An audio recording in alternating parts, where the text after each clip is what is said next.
ఈరోజు మనం ఈ వీడియోలో మిరప పంటలో ఉన్న పూత దశలో అదేవిధంగా కాత దశలోనైతే ఉన్నాయి. ఈ సమయంలో ఏ విధమైన మందులు అయితే పిచికారీ చేయాలి, ఏ సమయంలో చేయాలి అనే పూర్తి సమాచారాన్ని అయితే ఈ వీడియోలో మీ ముందుకు తీసుకురావడం జరిగింది. అయితే చాలామంది రైతులైతే నా వీడియోని చూస్తున్నారు, కానీ లైక్ మాత్రం చేయట్లేదు. మీరు చేసే లైక్ అనేది నాకు ఎంతో సపోర్టివ్గా ఉంటుంది. అదేవిధంగా ఈ వీడియో తోటి రైతులకు ఉపయోగపడుతుంది అనుకుంటే తప్పకుండా షేర్ చేయండి. అదేవిధంగా నా ఛానల్ని కొత్తగా చూస్తున్న వాళ్ళైతే సబ్స్క్రైబ్ చేయండి. మీరు సబ్స్క్రైబ్ చేయడం వల్ల నేను పంపే వీడియోలు అనేవి మీకు నోటిఫికేషన్ రూపంలో రావడం జరుగుతుంది. ప్రస్తుతం మిరప తోటలు అనేవి పూత కాత దశలో అయితే ఉన్నాయి.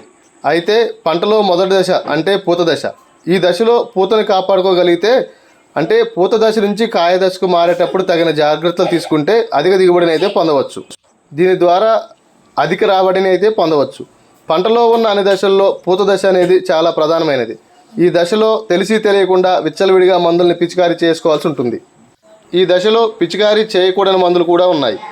అవి లావా సైలిత్రిన్ కానీ, డెల్టా సైలిత్రిన్ కానీ, సైపర్మిత్రిన్ కానీ, ఇలాంటి మందులని ఈ పూత దశలో అయితే వాడకూడదు.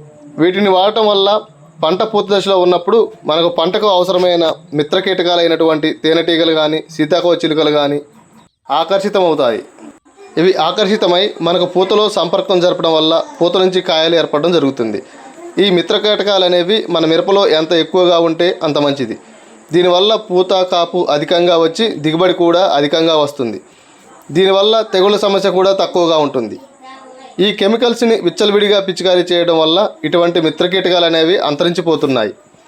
ఈ మిత్ర కీటకాలు అనేవి తక్కువ కావడం వల్ల పంటలో తెగుళ్ళు అనేవి అధికం అవుతున్నాయి. అందుకని ఈ సింథటిక్ ఫెర్టిలైజర్స్ని వాడడం వల్ల మిత్రకీటకాలు అనేవి పూర్తిగా నశింపజేస్తున్నాయి. కాబట్టి పూత దశలో ఈ సింథటిక్ ఫెర్టిలైజర్స్ని అసలు వాడకపోవడం మంచిది. ఈ పూత దశలో హైడ్రాక్స్ ఇవ్వడం వల్ల కూడా పూత అనేది మాడిపోయి రాలిపోయే అవకాశం ఉంది కనుక ఈ దశలో సరైన విధంగా అయితే మందుల్ని పిచికారీ చేసుకోవాలి. ఈ పూత దశలో వచ్చే ప్రధానమైన సమస్యలు అయితే మీకు తెలియజేస్తాను. మీకు ఈ పూత దశలో ఖచ్చితంగా అయితే మొక్కకి వేడిని కలిగించే మందులను అయితే పిచికారీ చేయకూడదు. కాపరాక్సి క్లోరైడ్ కానీ, కాపర్ కానీ సంబంధించిన ఫంగిసైడ్స్ అనేవి పిచికారీ చేయడం వల్ల మొక్కల్లో వేడి పుట్టే అవకాశం ఉంది. కావున పూత రాలడం ఎక్కువయ్యే అవకాశం ఉంది. అదేవిధంగా మిరప పంటలో కాల్షియంని ఈ పూత దశలో వాడినట్లయితే కాయలు కింది నుంచి తెల్లగా మారే అవకాశాన్ని నివారిస్తుంది కనుక కాల్షియంని అయితే వాడుకోవాలి. అదేవిధంగా పొటాష్ అయితే ఖచ్చితంగా వాడుకోవాల్సిన అవసరం ఉంది. చలి ఉధృతికి వాతావరణంలో చలి వేడి అనేది ఎక్కువ కానీ తక్కువ కానీ ఉండి వాతావరణ సమతుల్యం అనేది ఉండదు కనుక మొక్క ఒత్తిడికి లోనయ్యి పూత రాలడం అయితే జరుగుతుంది. ఈ పొటాషియం వాడడం వల్ల మొక్క రోగనిరోధక శక్తి పెరగడంతో పాటు అదేవిధంగా పూత కాత నాణ్యతగా ఉండి కాయ సైజు రావడానికి అయితే అవకాశం ఉంది. కాబట్టి ఈ దశలో పొటాషియం అయితే వాడుకోవాలి. ఈ పూత సమయంలో వచ్చే వాతావరణ మార్పుల వల్ల పూత రాలే అవకాశం ఎక్కువగా ఉండడం వల్ల మనం పొటాష్కి సంబంధించిన మందుల్ని వాడుకోవడం మంచిది. అంటే పొటాషియం నైట్రేట్ని పైన పిచికారీ చేసుకోవాలి. 13.0లో ఇది దొరుకుతుంది. అదేవిధంగా అడుగు మందుగా పొటాషియం వాడుకోవాలి. ఈ పూత దశలో సల్ఫర్ని అయితే భూమిలో వేసుకున్నట్లయితే మొక్కకు సల్ఫర్ అనేది పూత దశలో చాలా అవసరం ఉంటుంది కాబట్టి ఇది ఉపయోగపడుతుంది. ఈ సల్ఫర్ని పూత దశలో వేసుకోవడం వల్ల పూత అధికంగా నాణ్యంగా ఉంటుంది. అదేవిధంగా బ్రాడ్ స్పెక్ట్రమ్ ఫంగిసైడ్స్ అనేవి ఉంటాయి. ఇవి వచ్చేసి మ్యాన్యువన్ కానీ, అమిస్టర్ టాప్ అని, ఎర్గాన్ కానీ, ఈ బ్రాడ్ స్పెక్ట్రమ్ ఫంగిసైడ్స్ కూడా వాడుకోవచ్చు. కానీ 1-2 సార్లు అయితే సరిపోతుంది. దీన్ని అధికంగా పిచికారీ చేయడం వల్ల మొక్కకి రోగనిరోధక శక్తి కోల్పోతుంది. బ్రాడ్ స్పెక్ట్రమ్ని పిచికారీ చేసిన వెంటనే మొక్క యొక్క భాగాన వ్యాపించడం వల్ల మొక్క బలాన్ని కోల్పోయే అవకాశం ఉంది. కాబట్టి ఒకసారి అయితే పిచికారీ చేసుకోవచ్చు, లేదా 2 సార్లు స్ప్రే చేసుకోవచ్చు. కానీ అదే పనిగా ప్రతిసారి బ్రాడ్ స్పెక్ట్రమ్ ఫంగిసైడ్ని పిచికారీ చేయడం వల్ల మొక్క యొక్క రోగనిరోధక శక్తి అనేది కోల్పోయి పూత రాలటం, మొక్క ఎదుగుదల రాకపోవడం, కాయలు కాకపోవడం లాంటిది జరుగుతుంది. అయితే మొక్క జీవన ప్రక్రియలో పాల్గొనే మూలకాలు మొత్తం 16 రకాలుగా ఉంటాయి. వీటిని 4 భాగాలుగా విభజించవచ్చు. అవి మొదటిగా ప్రాణాధార మూలకాలు అంటే ఆక్సిజన్, కార్బన్, హైడ్రోజన్. అదేవిధంగా ప్రథమ పోషకాలు నత్రజని, భాస్వరం, పొటాషియం. అదేవిధంగా ద్వితీయ పోషకాలంటే కాల్షియం, మెగ్నీషియం, సల్ఫర్. వీటితో పాటు తృతీయ పోషకాలైనటువంటి సూక్ష్మధాతువులు అవి zinc, boron, manganese, copper, ferrous, molybdenum, chlorine అనేవి మొక్క జీవన ప్రక్రియలో పాల్గొనే ప్రధాన మూలకాలు. కావున పూత దశలో అయితే న్యూట్రియంట్స్ అనేవి తప్పకుండా వాడాలి. పోషకాలకి మొక్కకు అందించడం వల్ల మొక్కకు వచ్చే తెగుళ్ళ నుంచి కాపాడుకునే అవకాశం ఎక్కువగా ఉంటుంది. మొక్క పూత దశలో ఉన్నప్పుడు న్యూట్రియంట్స్ అయితే చాలా అవసరం ఉంటాయి.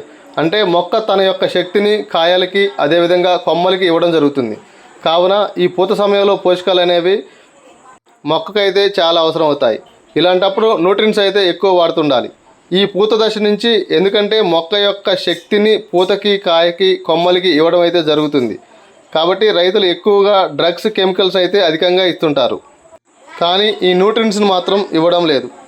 ఈ న్యూట్రియంట్స్ని వాడకపోవడం వల్ల పూత రాలడం అనేది జరుగుతుంది. అదేవిధంగా పూత రాకపోవడం, మొక్క ఎదుగుదల రాకపోవడం అనే సమస్య అనేది ఎక్కువ అయ్యే అవకాశం ఉంది.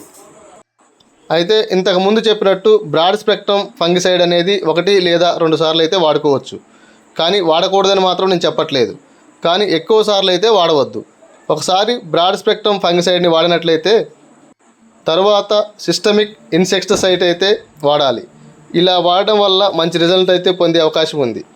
మళ్ళీ కావాలంటే 2-3 స్ప్రేల తర్వాత బ్రాడ్ స్పెక్ట్రమ్ ఫంగిసైడ్ని అయితే వాడుకోవచ్చు. అదేవిధంగా 13.0 అయితే పైన పిచికారీ చేస్తూ అడుగును కూడా పొటాషియం అయితే వాడాలి. సల్ఫర్ని కూడా వాడే విధంగా చూడండి. అయితే ఏ మందునైనా ఒకటే పనిగా అదే మందునైతే వాడకూడదు. ఒకసారి ఒక మందుని పిచికారీ చేసినట్లయితే ఆ కెమికల్ని కనీసం 30 నుంచి 40 రోజుల దాకా వాడకుండా ఉండడం మంచిది. అదే పనిగా అదే వాడినట్లయితే ఏదో ఒక ఎఫెక్ట్ అయితే జరుగుతుంది. కావాలనుకుంటే కెమికల్ని మార్చుకుంటూ వెళితే మంచి రిజల్ట్ అయితే ఉంటుంది. మిరప పంటలో ప్రధానంగా పురుగు సమస్య అయితే ఉంది. అది కాయతొలుచు పురుగు కానీ ఉన్నట్లయితే డెలిగేట్ని పూత దశలో పిచికారీ చేసుకున్నట్లయితే తామర పురుగుని, కాయతొలుచు పురుగుని దీర్ఘకాలం పాటు ఆపగలుగుతుంది. కావున కాయలు నిలబడే అవకాశం అయితే ఉంది. ఈ డెలిగేట్ని న్యూట్రియంట్స్తో కలిపి వాడుకున్నట్లయితే మంచి రిజల్ట్ రావడానికి అవకాశం ఉంది. ముఖ్యంగా మిరపలో వచ్చే సమస్యల్లో హార్మోన్స్ ప్రాబ్లం అనేది పూత దశలో అధికంగా ఉంటుంది. ఈ హార్మోన్స్ ప్రాబ్లం వల్ల పూత రాలడం అనేది ఎక్కువగా ఉంటుంది. దీనికి హార్మోన్స్కి సంబంధించిన ప్రాణాపిక్స్ అనేది పిచికారీ చేసుకోవచ్చు. అదేవిధంగా ట్రైకార్నల్ని కూడా పిచికారీ చేసుకోవచ్చు. దీని ద్వారా మొక్కలో వచ్చే హార్మోన్స్ లోపం అయితే బ్యాలెన్స్ చేసుకోవడే అవకాశం ఉంది. అదేవిధంగా న్యూట్రియంట్స్, హార్మోన్స్ అనేవి మొక్కలకు అందిస్తుండాలి. ఈ హార్మోన్స్ అనేవి 1 లేదా 2 సార్లు ఇస్తే సరిపోతుంది. వీటిని ఎక్కువగా కూడా వాడకూడదు. అదేవిధంగా మిరపలో వచ్చేటువంటి మరో సమస్య బ్లాక్ ట్రిప్స్. ఈ బ్లాక్ ట్రిప్స్ వచ్చే అవకాశం అధికంగా ఉంది కాబట్టి దీని పూర్తి నివారణ అయితే చేయలేము. కానీ కొంతవరకు మాత్రం నియంత్రించవచ్చు. అందుకని పెద్దగా భయపడాల్సిన అవసరం లేదు. దీనికి 6 నుంచి 7 రోజులకి మందుని పిచికారీ చేసినట్లయితే సరిపోతుంది. ఈ పూత దశలో పిచికారీ చేసే మందుల కాంబినేషన్ అనేది ముఖ్యంగా పరిగణలోకి తీసుకోవాలి. ఎందుకంటే మందు కలవకపోతే మందు ఇరిగిపోయే అవకాశం ఉంది. ఇవి ప్రధానమైన పూత దశలో తీసుకోవాల్సిన జాగ్రత్తలు. ఈ వీడియోలో నాకు ఉన్న అనుభవం, సేకరించిన సమాచారాన్ని అయితే మీకు తెలియజేయడం జరిగింది. ఇవే కాకుండా మిరపలో వచ్చే ప్రధాన సమస్య మరొకటి, మిర్జీగ అనేది ఈ పూత దశలో ఎక్కువగా ఆకర్షితమవుతుంది. దీనివల్ల కాయలు గుండుగా, వంకరగా పోయే అవకాశం ఉంది. ఈ మిర్జీగ వల్ల దిగుబడిపై ప్రభావం చూపే అవకాశం ఉంది. ఈ మిర్జీగను నివారించడానికి మార్షల్ కార్పస్ లేదా కెల్రా కార్బోహైడ్రేట్ అయితే దొరుకుతుంది. అలాగే అలాంటో కానీ పిచికారీ చేసుకోవచ్చు. ఈ విధంగా మార్చి 2 సార్లు పిచికారీ చేసుకున్నట్లయితే ఈ మిర్జీగను కూడా కంట్రోల్ చేసుకునే అవకాశం ఉంది. అయితే ముఖ్యంగా ఈ పూత దశలో వచ్చే సమస్యలైనటువంటి న్యూట్రియంట్స్ లోపం, హార్మోన్స్ లోపం, పురుగు సమస్య, మిర్జీగ సమస్య అనేవి ఎక్కువగా వస్తుంటాయి. అదేవిధంగా ఈ బ్రాడ్ స్పెక్ట్రమ్ ఫంగిసైడ్ని అయితే 1 లేదా 2 సార్లకు మాత్రమే పిచికారీ చేయండి. ఒకసారి పెద్ద మందు ఇచ్చామంటే మరొకసారి చిన్న మందుని ఇవ్వాల్సిన అవసరం ఉంది. దాంతోపాటు న్యూట్రియంట్స్కి ఎక్కువగా వాడుతూ ఉండాలి. మొక్క బలంగా ఉండడం వల్ల అధిక దిగుబడి వచ్చే అవకాశం ఉంది. మొక్క పూత దశలో ఉన్నప్పుడు న్యూట్రియంట్స్ని వాడడం వల్ల పూత పిందెగా మారి పిందె కాయగా మారుతుంది. ఆ కాయ అనేది ఎదుగుదల సరిగా ఉండి షైనింగ్తో ఉండటం వల్ల దీని ద్వారా అధిక రాబడి రావటం జరుగుతుంది. కాబట్టి రైతుకి లాభదాయకంగా ఉంటుంది. మొక్క యొక్క జీవన ప్రక్రియలో పాల్గొనే మూలకాలలో ముఖ్యమైనవి ఆక్సిజన్, కార్బన్, హైడ్రోజన్, నత్రజని, భాస్వరం, potassium, calcium, magnesium, sulphur, zinc, boron, manganese, copper, ferrous, molybdenum, chlorine అనేవి మొక్క యొక్క జీవన ప్రక్రియలో పాల్గొనే ప్రధాన మూలకాలు. మొక్కకు కావాల్సిన న్యూట్రియంట్స్ అందించడం వల్ల ఈ మూలకాలన్నీ అందుతాయి. మొక్కకు కావాల్సిన న్యూట్రియంట్స్ అందించడం వల్ల మొక్క అనేది దృఢంగా ఏర్పడి పూతగా సెట్ అయ్యి పిందెలా మారే అవకాశం ఉంది. గత సంవత్సరంతో పోల్చుకున్నట్లయితే మిర్చి పంట ప్రస్తుత కాలం ఆశాజనకంగానే ఉన్నాయని భావిస్తున్నాం. కావున మొక్కకు కావాల్సిన పోషకాలను అందించి పంటలని కాపాడుకొని అధిక దిగుబడిని అయితే సాధిస్తారని కోరుకుంటున్నాను. ఈ వీడియోని మీరు ఇంతసేపు చూశారంటే ఈ వీడియో మీకు నచ్చిందనే భావిస్తున్నాను. ఈ వీడియో మీకు నచ్చినట్లయితే తప్పకుండా లైక్ చేయండి. మీరు లైక్ చేయడం వల్ల నాకు ఎంతో సపోర్టివ్గా ఉంటుంది. అదేవిధంగా తోటి రైతులకు ఉపయోగపడుతుంది అనుకుంటే దీన్ని షేర్ చేయండి. నా ఛానల్ని కొత్తగా చూస్తున్న వాళ్ళైతే సబ్స్క్రైబ్ చేయండి. మీరు సబ్స్క్రైబ్ చేయడం వల్ల నేను పంపే ప్రతి వీడియో మీకు నోటిఫికేషన్ రూపంలో మీకు ముందుగా అందజేస్తుంది. Thank you for watching this video.